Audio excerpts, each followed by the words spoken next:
El debate de la secularización que entablan Carl Lewitt y Hans Blumenberg a mediados del siglo XX no es más que un episodio en lo que se dio en llamar la querella de la secularización. El tema general es un lugar común, un topoi, eh, específico de la filosofía alemana, que gira en torno a la cuestión de la presencia religiosa en la modernidad. La tesis clásica de que la modernidad comporta un relevo de las creencias religiosas y una separación del Estado y de la religión, de la política y de las instituciones eclesiásticas, es puesta en duda justamente en la filosofía alemana, especialmente en la del siglo XIX. Recordemos el aforismo de Nietzsche, algo que dice algo así como si los modernos no seguimos siendo piadosos, en el sentido de preguntarse cuánto del espíritu religioso sigue vivo en nuestras costumbres, nuestros valores, nuestras prácticas cotidianas, nuestras instituciones, en nuestra concepción misma de la libertad. En fin, en esta clase nosotros vamos a abordar un episodio particular de este tema que atañe específicamente a la filosofía de la historia. El primero de los autores que vamos a trabajar en este debate es Carl Lewitt. Lewitt nace a finales del siglo XIX en el Imperio Alemán, en Múnich, y muere en 1953. Lo interesante de nuestro autor, de origen judío, es que fue uno de los primeros discípulos de Heidegger, de quien aprendió eh, no solamente la influencia y la pregnancia del problema religioso en la filosofía alemana, sino también cierto gusto por la tendencia nietzscheana en la filosofía. Recordemos que el problema de la secularización aparece específicamente en el primer tomo de los cursos que da en 1940 Heidegger en torno a la filosofía de Friedrich Nietzsche.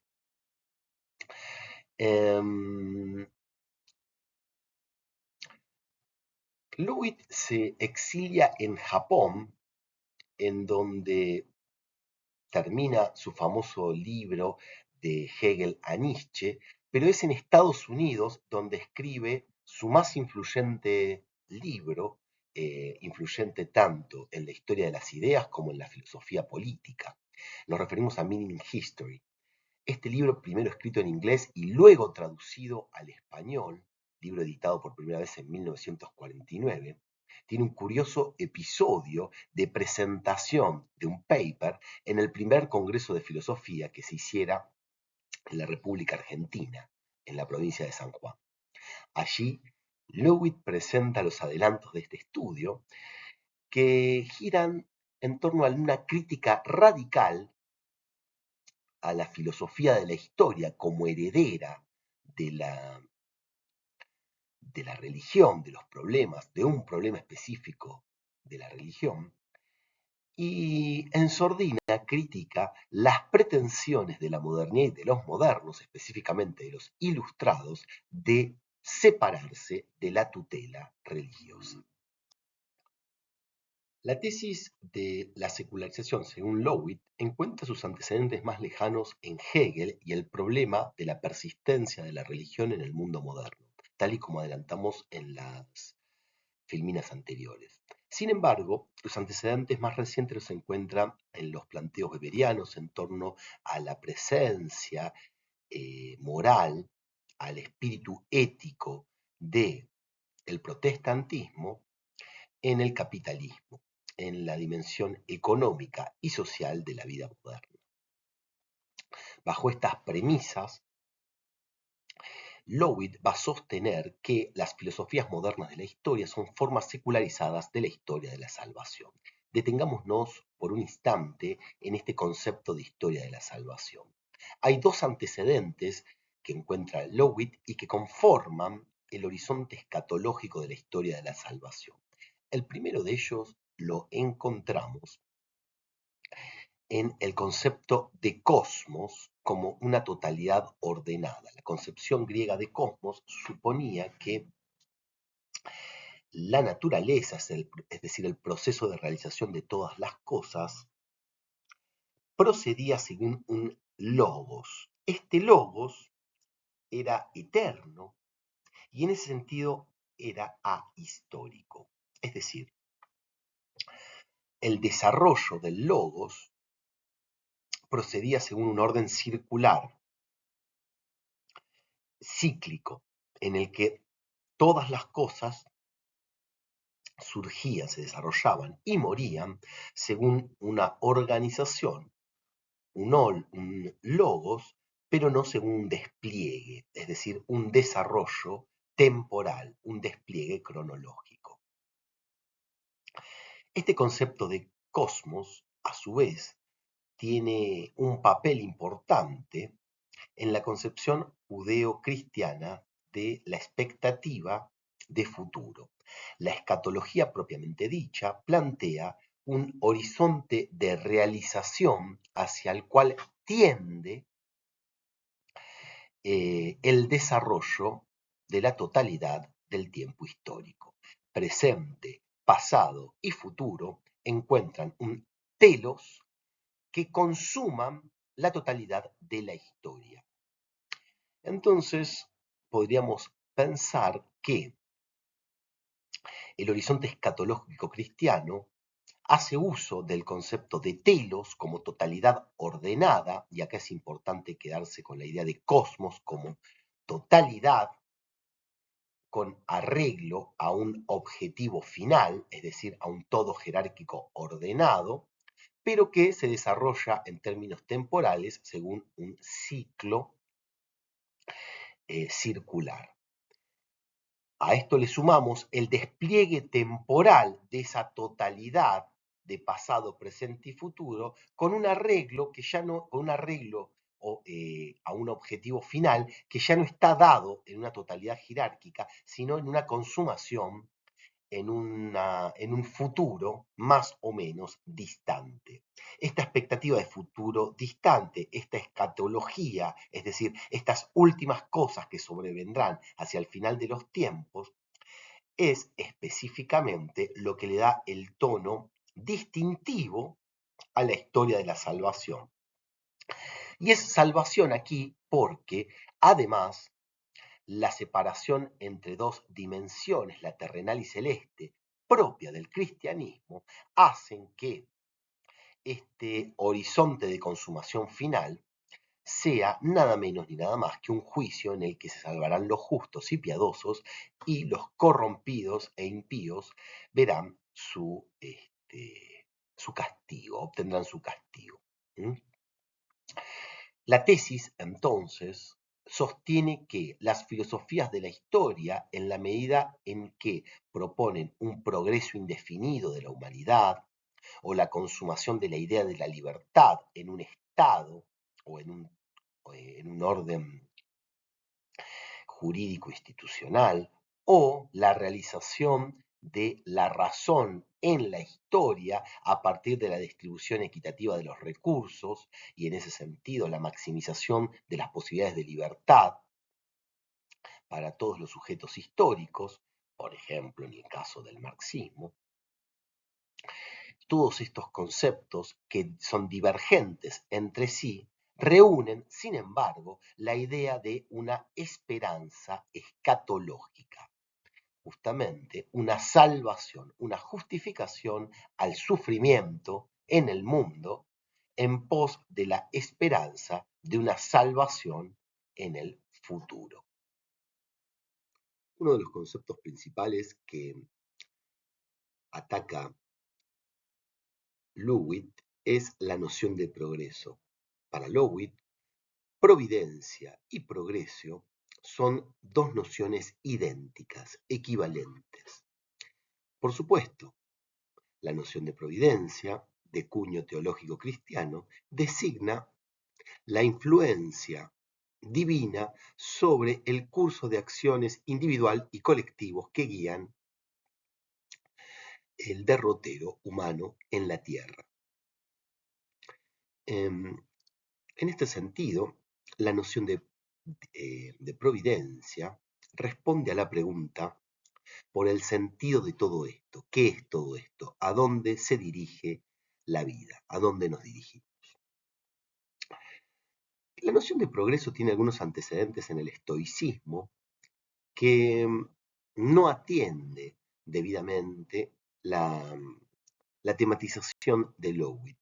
Sin embargo, y esto es muy importante, el logos que guiaba el destino humano en el estoicismo carece de escatología. La noción de progreso, en cambio, responde al proceso de secularización. Es un concepto que emerge con toda su fuerza en la filosofía de la Ilustración e implica una concepción moral positiva, es decir, optimista. La idea principal de la noción de progreso es que las generaciones por venir superan y mejoran en términos morales a las generaciones precedentes y que esta mejoría, este avance en la moral humana, en el concepto de libertad, en la amplitud y el ejercicio de la libertad y la racionalidad en el mundo, este progreso, en suma, es ilimitado, es decir, no tiende a ninguna realización definitiva, por lo menos en la versión kantiana, y sin embargo se postula como un fin, es decir, como el objetivo que se ha de perseguir de manera indefinida. En el concepto moderno de progreso, el progreso no se piensa en términos individuales, es decir, no se valora o mensura en relación con el avance que pudiera tener un individuo con respecto a sí mismo, sino que siempre se considera al hombre genérico, a la humanidad, al conjunto de seres humanos que progresan intergeneracionalmente, es decir, como señalamos antes, una generación respecto de otra. Por ejemplo, en el planteo kantiano, el derrotero individual, el curso de acciones del individuo, es difícil de calibrar en términos racionales, pues el ser humano individual parece seguir cadenas causales que no siguen a ningún lado, que no nos dirigen a ningún lado, que no están guiadas por ningún objetivo. Si de lo que se trata es de encontrar la racionalidad de la acción humana, la acción debe considerarse en términos del conjunto de los seres humanos, es decir, de la humanidad, en el caso de Kant.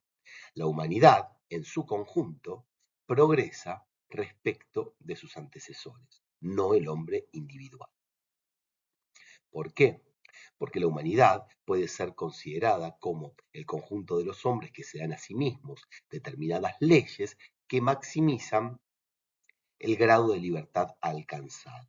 En este sentido, se puede afirmar, según Kant, que las constituciones y los estados gradualmente avanzan respecto del grado de libertad alcanzada, el concepto de libertad, en consideración de los estados y las sociedades precedentes. El punto de todo esto, para Lowitt, es que providencia o progreso expresan un mismo y único ideal. Son el mismo concepto disfrazado de distintos términos. Aquí aparecen un conjunto de problemas que Blumenberg va a detectar con mucha precisión y que va a criticar y que nosotros vamos a considerar en las filminas que siguen. Hans Blumenberg es un filósofo alemán, nació en Lübeck, Alemania, y vivió hasta hace poco, hasta el 1996. Como en el caso de otros judíos alemanes, la historia de Blumenberg es un tanto trágica, interrumpe sus estudios universitarios a causa de la persecución nazi y los retoma inmediatamente después de la posguerra. Esto produjo una cierta afectación en Blumenberg, quien a partir de entonces consideraba que había perdido tiempo en sus estudios, que había estudiado de grande, y cuentan las anécdotas que él dejaba una noche entera sin dormir por semana para consagrarle enteramente a la lectura y de esa manera recuperar el tiempo perdido. Sea como fuera, Blumenberg estaba influenciado por la fenomenología y fundamentalmente por la hermenéutica, en particular por Heidegger y Gadamer. Blumenberg formó parte del grupo fundador de la historia conceptual, junto con Koselleck y algunos otros, pero su aporte a la historia conceptual, curiosamente, tiene que ver con lo que él denominó inconceptualismo.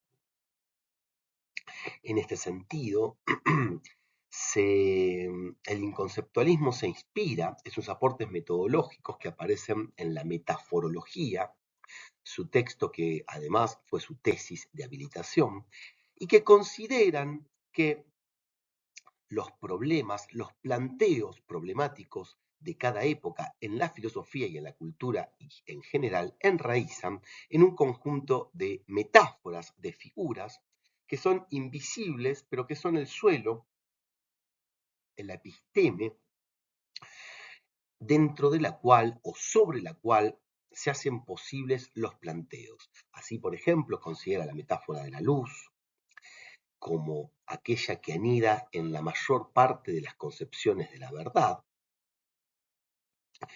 o en el caso del inconceptualismo, si consideramos que la historia conceptual recorta el surgimiento y uso de un concepto hasta encontrar su emergente y el punto de inflexión en el que un término o concepto era utilizado de otra manera, por ejemplo, en el caso del término historia, cuando hacia finales del siglo XVIII historia era plural e indicaba las historias particulares, lo que hoy llamaríamos biografía, y entrado ya el siglo XIX, la historia pasó a ser un sustantivo abstracto, genérico. Historia era la historia universal, la de todos los hombres.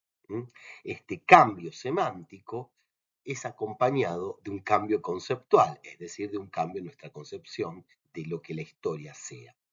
Lo que plantea Blumenberg es, bueno, antes de que los conceptos se vuelvan indicadores, se vuelvan etiquetas genéricas que engloben un conjunto de fenómenos o de entes que subsuman una diversidad, una heterogeneidad, antes de que esto ocurra, que es lo que ocurre con todos los conceptos, por supuesto, primero tienen que surgir del suelo fértil de una imagen, de una metáfora que los hace posible, en la que anidan y que les da sentido, les da hendidura. El inconceptualismo entonces remonta esas imágenes pregnantes que dominan la tradición y que se van transformando y que son, por así decir, la precondición de todo concepto. Al igual que la historia conceptual, estas imágenes son históricas, es decir, están sometidas a la acción del tiempo y del espacio y son transformadas por acción de la obra humana. La presentación que hiciéramos de Blumenberg nos permite considerar su agudo sentido histórico, y este agudo sentido histórico va a ponerse en evidencia en las críticas que le hicieran a las tesis de Löwit, que él consideran como ejemplarmente representativas del dogma, del persistente dogma de la secularización. El dogma de la secularización, dicho muy brevemente, plantea que la Edad Moderna se apropia y transforma algunos de los conceptos de origen teológico más pregnantes de la Edad Media. Plantea, en este sentido, una continuidad entre Edad Media y modernidad, no sin diferencia, transformación y apropiación. Por eso, la tesis de Löwit, que denuncia o pone de manifiesto la continuidad y o identidad conceptual entre providencia y progreso no hace más que ejemplificar esta singular tesis, que apareciera, entre otras palabras, en distintos pensadores, filósofos, teóricos políticos, jurídicos, etcétera, característicos del siglo XIX y del siglo XX. Al teorema de la secularización, es decir, al postulado de continuidad entre Edad Media y modernidad, Löwit le opone una primera objeción.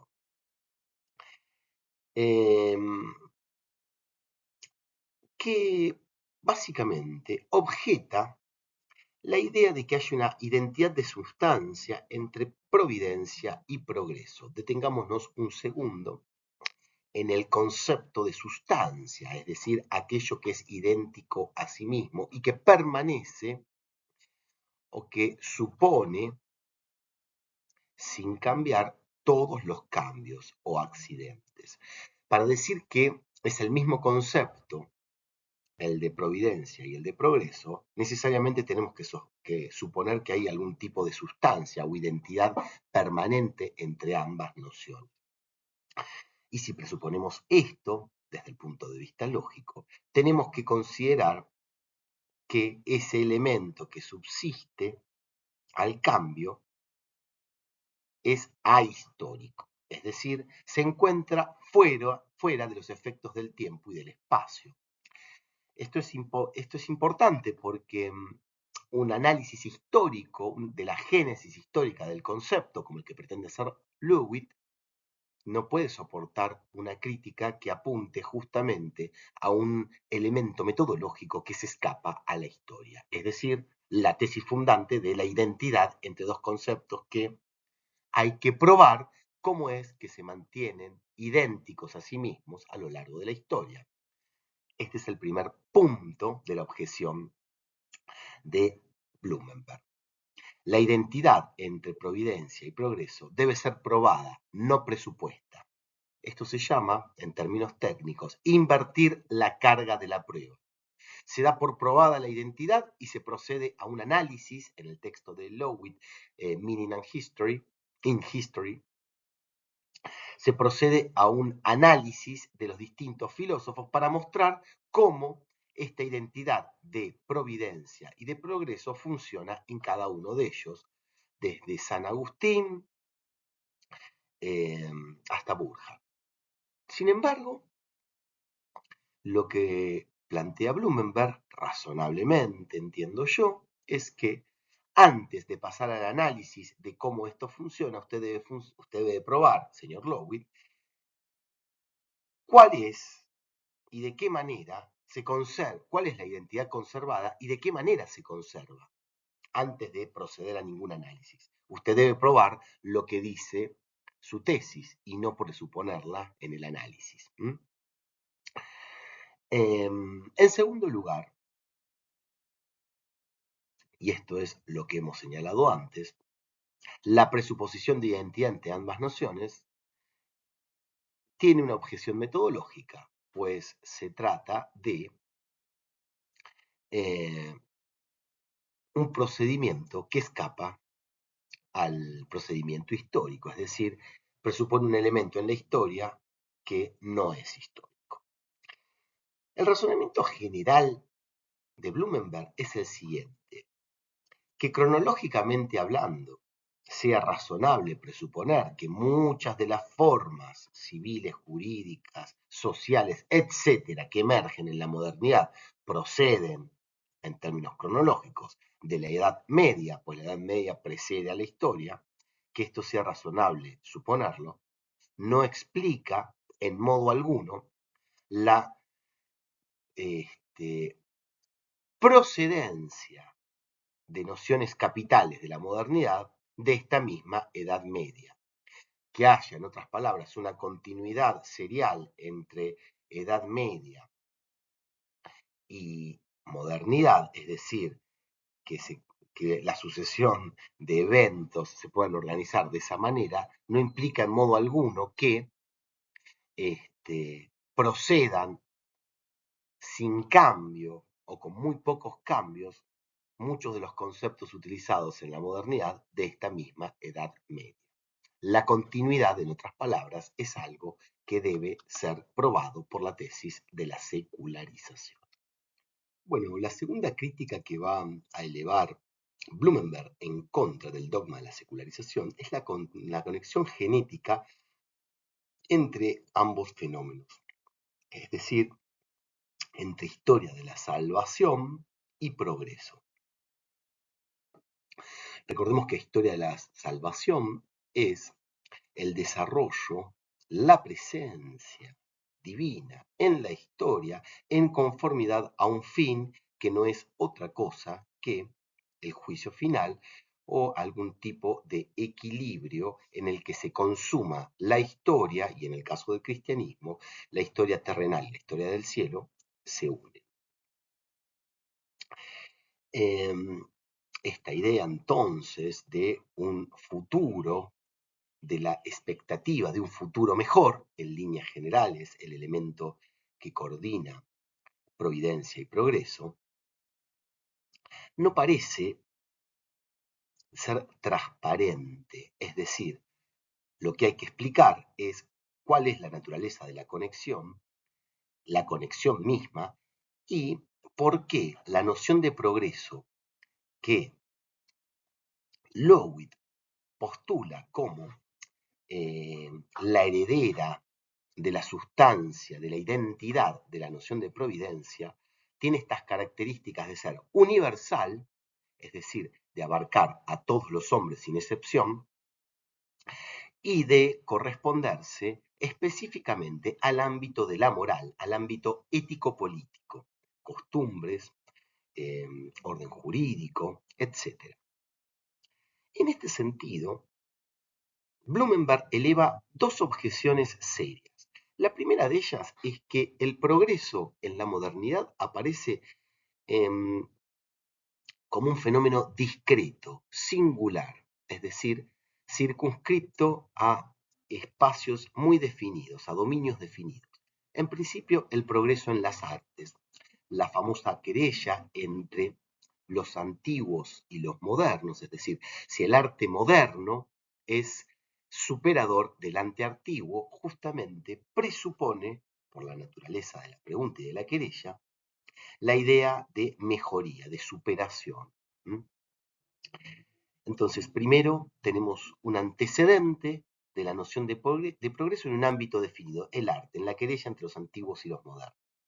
El segundo emergente moderno en el que se presenta la noción de progreso es en el ámbito de las ciencias, el desarrollo científico, de las observaciones de Kepler hasta las leyes de Newton, pasando por Tycho Brahe, Copérnico, etc., la teorización de Francis Bacon, entre otros, demuestra que en el ámbito científico los paradigmas antiguos van siendo superados a través de la observación, de la elaboración de nuevas hipótesis y de la elaboración de leyes.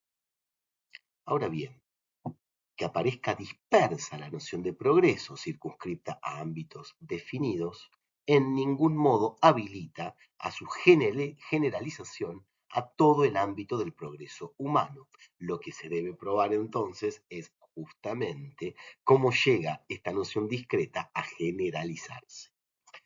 Entonces, en esta segunda crítica, lo que hace Blumenberg es detener la asimilación acrítica entre providencia y progreso y preguntarse cuáles son los elementos que conectan a una con otra. Cuando él muestra la desconexión, obliga a que Löwit tenga que efectivamente al menos argumentar por el pasaje de la dispersión discreta de progresos hacia su generalización en el ámbito único del progreso de la humanidad.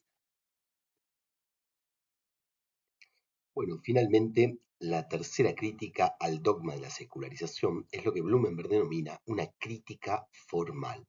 La crítica formal analiza los elementos componentes del concepto de providencia y del concepto de progreso para mostrar que existe una inadecuación, o al menos que no son fácilmente asimilables el uno al otro.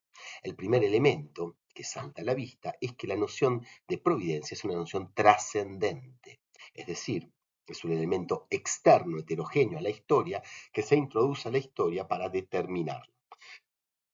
La idea de progreso, en cambio, es inmanente a la historia, es decir, el desarrollo de las acciones humanas a lo largo del tiempo encuentran su concatenación y su principio de explicación dentro mismo de la historia.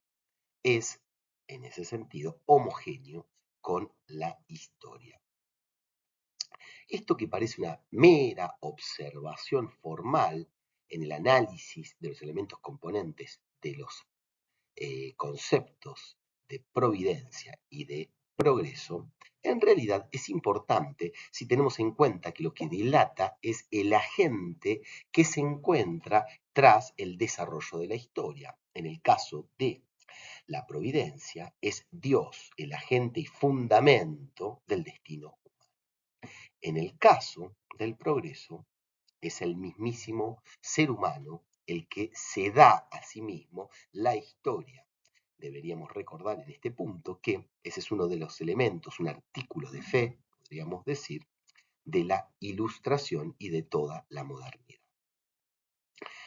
Finalmente, y esto también es importante considerar, en la crítica de Löwit pretende invalidar este elemento borrando las huellas justamente de la afirmación del ser humano que caracteriza a la modernidad, asimilando de una manera rápida y, digamos, sin demasiado análisis, la noción de providencia con la noción de progreso.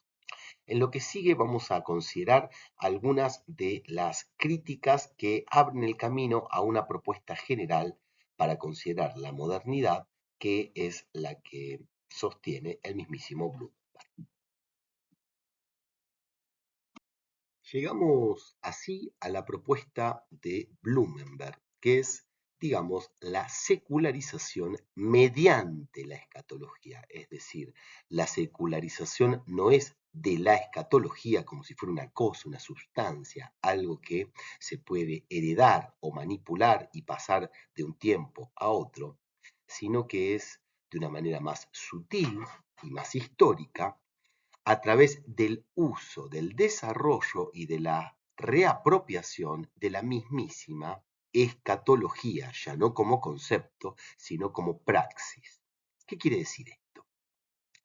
Si consideramos la idea de mundanización, lo mundano presupone, por la naturaleza misma del concepto, lo no mundano, es decir, a aquello que ocurre o acaece entre nosotros aquí en el mundo, en la tierra. Solo tiene sentido hablar de eso si presuponemos que hay otras cosas que acaecen en algún otro lado, digamos, fuera de la tierra, en el cielo. Es justamente la noción de trascendencia la que anida detrás de cualquier idea o conceptualización que anide en la idea, en la noción misma de mundanización. Ahora, la pregunta es, si pensamos en la escatología, ¿cómo es que se mundaniza, cómo se procede a la mundanización del querigma? Recordemos que el querigma es el anuncio de la venida del Señor Jesucristo.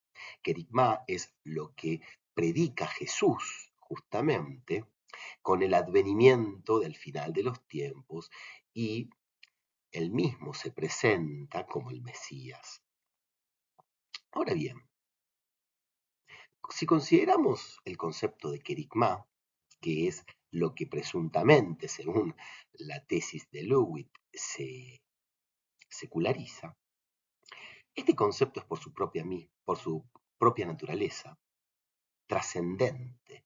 El mensaje del advenimiento de Dios o de la presencia de Dios en la tierra a través de su Mesías, etc., se resiste a la mundanización en la historia porque el mensaje mismo procede de una fuente externa a la historia y anuncia nada menos ni nada más que la parucía o el final de los tiempos. De modo tal que, por un lado, tenemos el carácter trascendente del querigma y por el otro lado, el advenimiento mismo de Jesucristo del final de los tiempos propone un horizonte que desde fuera del tiempo habilita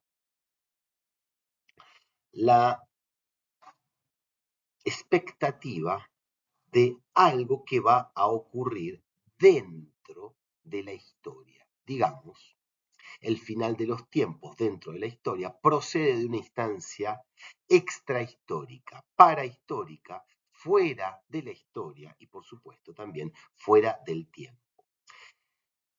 El argumento de base que está tratando de desarrollar de un modo un poco embrollado Blumenberg aquí es que querigma y parucía, que forman un tándem, proceden por su propia naturaleza por fuera de la historia, son trascendentes, pero abren una brecha para su realización dentro de la historia. Y aquí tendríamos que notar un problema político que surge hacia principios de la Edad Media o en la Antigüedad tardía, digamos en los primeros siglos del cristianismo.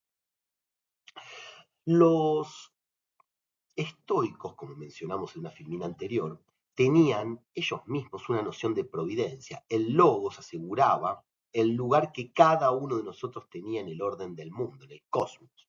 De hecho, el cosmos y el logos del cosmos se replicaba en el orden civil del Imperio Romano y en la función que como ciudadanos cada uno de los miembros del imperio cumplía. Arar la parcela que a cada uno le ha correspondido en términos de la filosofía estoica era contribuir al orden del mundo, al logos del cosmos. Ahora, este cosmos no se consumaba, no había un horizonte escatológico que guiara el destino humano en la providencia. Era simplemente una organización. Eventualmente, la escatología antigua podría recurrir a los ciclos, pero en los ciclos todo comenzaba nuevamente, de modo tal que no se consumaba nada, no había una esperanza de realización de ningún tipo de ideal, más allá del orden. Entonces, la proveniencia de la noción de providencia como la realización de una esperanza que viene fuera de la historia y se consuma en la historia, no puede proceder de manera directa en un linaje lineal de los estoicos. Y de hecho no procede. De allí que tenemos que pensar cómo procede específicamente la escatología cristiana. Echamos mano de la noción de querigma y de parucía, como explicaba hace un instante. Pero hay un problema político específico al que estas nociones responden. Durante los primeros siglos del cristianismo, cuando estaba prohibido, en la época de los evangelios, y un poco más allá, hasta San Agustín, digamos, hasta el siglo IV después de Cristo, y antes de que el cristianismo se levantaran sus restricciones y antes de que formara parte del imperio, el final de los tiempos era justamente el horizonte que se abría en un cristianismo de resistencia que tenía como correlato moral y político un imperio romano en decadencia. Ahora bien, cuando en el curso de más o menos 80 años el cristianismo se vuelve la religión oficial del imperio romano, que en términos de las instituciones antiguas equivalía a decir el gobierno fáctico, es decir, las mismísimas instituciones político-religiosas que gobiernan y que son el imperio romano, el anuncio del final de los tiempos, el querigma y la parucía, se vuelven problemáticos, puesto que ahora de lo que se trata es de gobernar.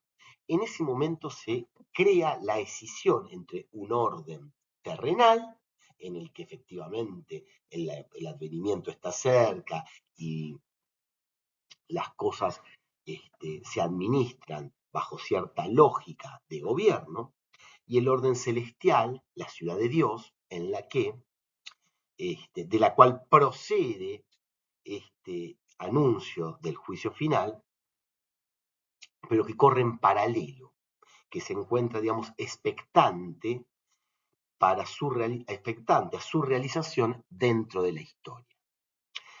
Esta, digamos, escisión fuerte entre dos ámbitos que corren en paralelo, el mundano y el celeste, y la necesidad política de diferir continuamente ese horizonte de expectativas de realización del advenimiento del final por razones estrictamente de gobierno, genera el horizonte propicio para que la parusía se realice de manera inminente, pero diferida, en la historia, proviniendo desde fuera de la historia, ¿sí?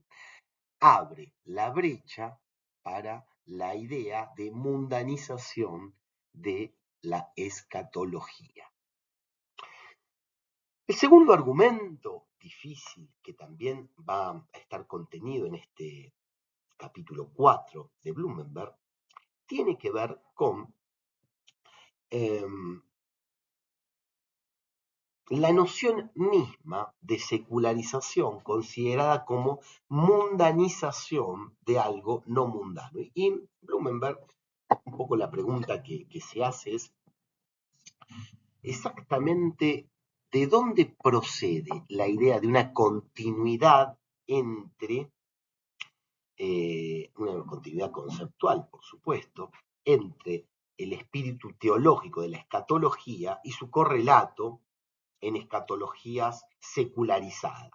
Básicamente, en otros términos, ¿cómo puede ser que la noción de progreso sea heredada en sus pretensiones y en su alcance por la noción de providencia? Bueno, Blumenberg dice, la secularización antes que nada es un procedimiento jurídico. Es justamente la cesión de los bienes de la Iglesia a quienes ya no están restringidos, a sujetos jurídicos que ya no están restringidos por las reglas que gobiernan la vida religiosa, básicamente la clausura religiosa, ¿no? Como la regla benedictina, el celibato, los votos de silencio o lo que fuera. Básicamente es un procedimiento jurídico de la Iglesia, dentro de la Iglesia, de cesión de bienes. Esta propiedad cedida es la que anida en la misma idea de secularización, y lo que está haciendo notar Blumenberg es que la sustancia que presuntamente se seculariza toma metafóricamente la misma pregnancia, el mismo alcance conceptual que la cesión de bienes tangibles, de espacios, de lugares, de edificios, de reliquias, etc. De modo tal que lo que estaría diciendo Blumenberg es que la noción misma de secularización o de mundanización de algo extramundano, en realidad lo que hace es tomar por analogía un procedimiento jurídico de cesión de bienes. Y esto nos lleva a la tercera observación y propuesta para considerar la secularización mediante, a través del uso de la escatología. Y acá tenemos que pensar en que lo que propone Blumenberg es que la modernidad hereda una pregunta de la Edad Media. La pregunta por el sentido de todas las cosas, por la consumación del final. Una ansiedad o interrogante que se fue forjando paulatinamente a lo largo de la Edad Media, forjando justamente a través, sobre todo, de esta dilación de la expectativa del final que debía consumarse de manera indefectible, pero que siempre es diferida por distintos motivos, específicamente en los primeros siglos del cristianismo, por razones políticas, contextuales. Esta pregunta entonces es heredada por los hombres de la modernidad, pero no su respuesta. La respuesta deja de tener validez. Acá incluso podemos pensar en esta tesis dramática de la muerte de Dios y la pérdida de los fundamentos ontoteológicos, etc., de la que habla Heidegger, por ejemplo. Lo que va a decir entonces Blumenberg es que hay una recolocación funcional. Las expectativas escatológicas se responden en la modernidad justamente a través de el carácter inmanente de la historia, de la acción humana a través de la historia para forjar su propio lugar en ella. Esta tarea de distinguir la acción humana en la historia, forjando una historia y generando condiciones de superación intergeneracional en las que las generaciones presentes superan a las generaciones anteriores y las generaciones futuras superarán a las presentes, esta relación intergeneracional de progreso justamente funciona en el horizonte escatológico abierto por la escatología cristiana, pero tiene una función completamente distinta, que es la de autolegitimación. Nosotros, en este presente, nos afirmamos como superiores del pasado en la medida en que nuestras obras atestiguan nuestro progreso. El carácter legitimante de la modernidad se da justamente a través de esta idea de afirmación en la historia, a través de la acción en la historia, mediante la cual nos damos a nosotros mismos un sentido. Este es el leitmotiv del resto del libro y ya caería por fuera de los temas que nos interesa a nosotros tratar. Sin embargo, el horizonte de discusión abierto por esta instancia de debate entre Lewitt y Blumenberg en torno al problema de la secularización tiene aquí su punto de llegada.